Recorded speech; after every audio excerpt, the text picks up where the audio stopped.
ہندوستان میں ایک بار پھر کورونا کے بڑھتے معاملات نے ریاستی و مرکزی حکومت کی فکریں بڑھا دی ہیں۔ کرناٹک میں بھی گزشتہ 5 روز سے تقریباً 1000 سے زائد کورونا کے معاملات سامنے آئے ہیں۔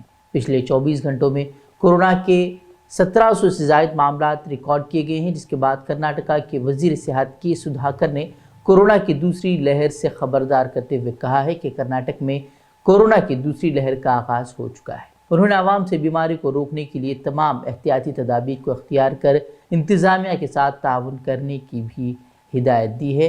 انہوں نے مزید کہا کہ اگلے 3 ماہ کورونا کی روک تھام کے لیے کرناٹک کے لیے انتہائی اہم ثابت ہونے والے ہیں۔ انہوں نے یہ بھی کہا کہ کورونا وائرس سے متعلق ریاستی ٹیکنیکل ایڈوائزری کمیٹی نے حکومت کو واضح ہدایت نامہ دیا ہے، جس میں کہا گیا ہے کہ اگر کچھ سرگرمیوں پر قابو نہ پایا گیا تو لوگوں کو پریشانی کا سامنا کرنا پڑ سکتا ہے۔ چلے کہ کرناٹک، مہاراشٹر، مدھیہ پردیش، دہلی میں کورونا کے معاملات میں ایک بار پھر حیرت انگیز طور پر اضافہ دیکھنے کو ملا ہے، جس سے کئی شہروں میں نائٹ کرفیو لگا دیا گیا ہے تو کئی شہروں میں سنڈے لاک ڈاؤن نافذ کر دیا گیا ہے۔